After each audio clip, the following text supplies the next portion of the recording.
nirejeshe furaha ya wokovu.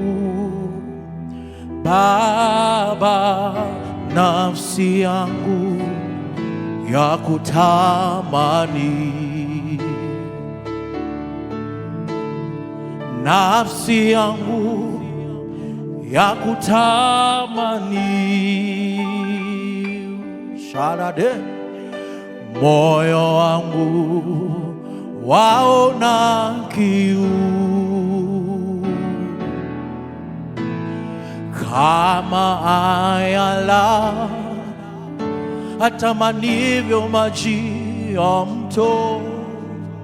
Baba, Baba, Baba, Baba, nafsi yangu Yesu inakutamani.